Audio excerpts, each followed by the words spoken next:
Film Sekawan Limo ini memiliki banyak persamaan dengan agak lain.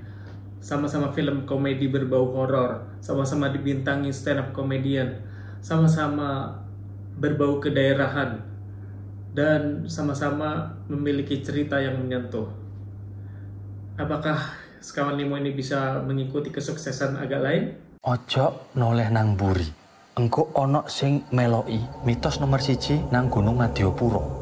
Sekawan limo, misalnya basa Jawa halus, sekawan itu artinya The Talkies, ngomongin film bersama Bayu dan Edon. Selamat datang di The Talkies, kembali lagi bersama saya Bayu. Untuk episode kali ini kita akan membahas film Sekawan Limo. Film Sekawan Limo ini bercerita tentang Bagas dan Leni yang tampaknya sedang PDKT dan mereka berencana mendaki Gunung Madiopuro.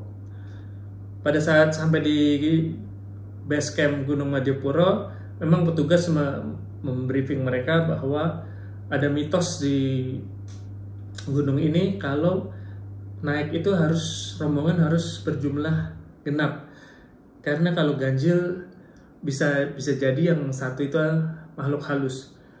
Terus juga tidak boleh nengok ke belakang, karena kalau nengok ke belakang juga akan datang makhluk halus. Nah, pada saat mereka sampai di base camp, mereka ketemu dua pendaki lain yang juga baru saling kenal pada saat itu, yaitu Diki dan Juna.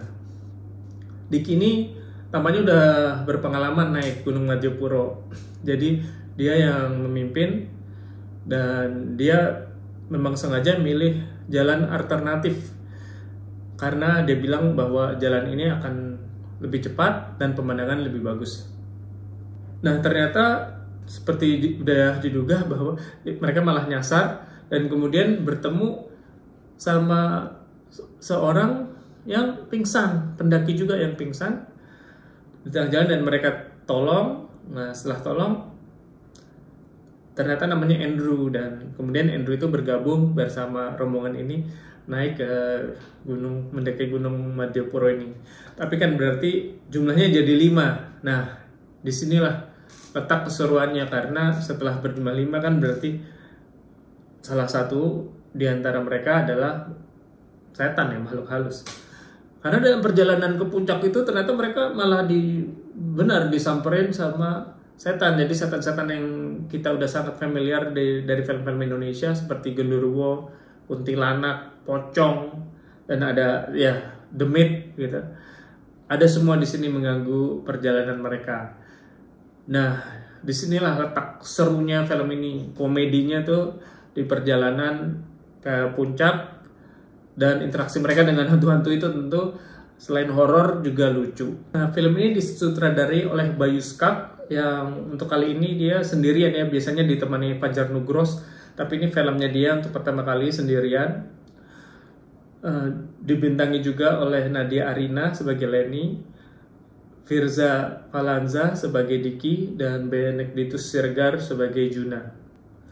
Nah, tadi saya mencoba membandingkan film ini dengan agak lain ya, karena sama-sama yaitu tadi dibintangi oleh stand up comedian dan sama-sama ada horornya. Jadi tapi memang komedinya lebih kental, tapi ada horornya juga seperti di agak lain. Terus juga kalau agak lain itu dari Sumatera ya orang-orangnya. Kalau di sini kan Bayu Skak seperti film-film sebelumnya juga berbahasa Jawa Timuran ya. Formula ini kan sukses dipakai agak lain. Nah, gimana di film Sekawan Limo? Pada awalnya sebelum saya nonton, saya tuh memang tidak suka beberapa film terakhirnya Bayu Skak seperti Lara Hati maupun Yowis Band yang 34. Ya, saya kurang suka dengan film-film itu, jadi saya nggak punya banyak harapan. Tapi pas saya nonton memang ternyata terhibur banget. Jadi menurut saya komedinya dapat. Juga saya nonton pada saat premier di studio tuh orang pada ketawa bahagia, jadi kayaknya dapat banget nih. Filmnya berbahasa Jawa, tapi bagi yang nggak ngerti bahasa Jawa, saya rasa saya nonton di Jakarta juga banyak yang nggak ngerti bahasa Jawa, orang juga pada ketawa karena memang juga ada subtitlenya. Saya rasa nggak mengganggu. Kalau saya sih mengerti bahasa Jawa dan saya bisa ketawa.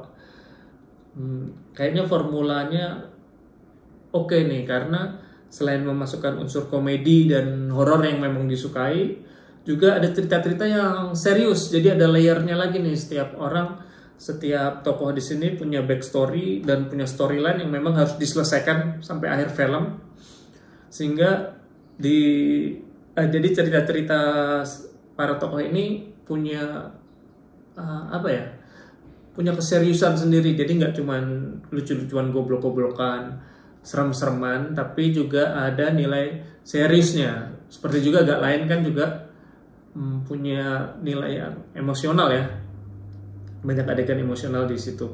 Nah ini juga ada, ya mungkin nggak se-emosional agak lain, tapi mereka juga menekel hal yang serius.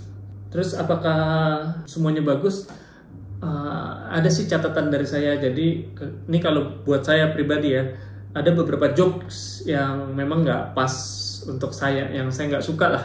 Jadi seperti tokoh Benedictus Siregar ini sebagai Juna kan wajahnya jelek ya di situ.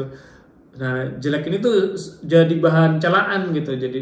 Jadi kayak seolah-olah yang lain tuh ngebully dia karena jelek. Nah saya agak kurang cocok di situ.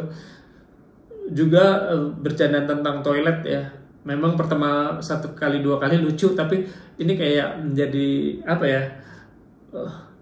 kayak ada banyak gitu jokes tentang toilet, tapi ya nggak terlalu mengganggu sih.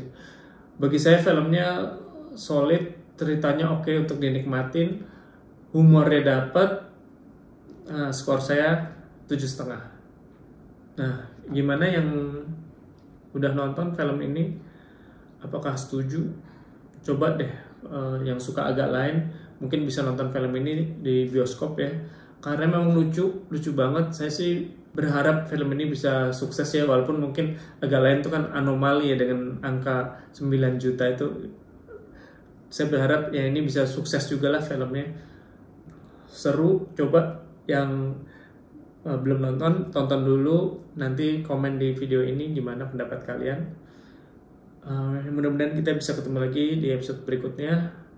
Sampai jumpa.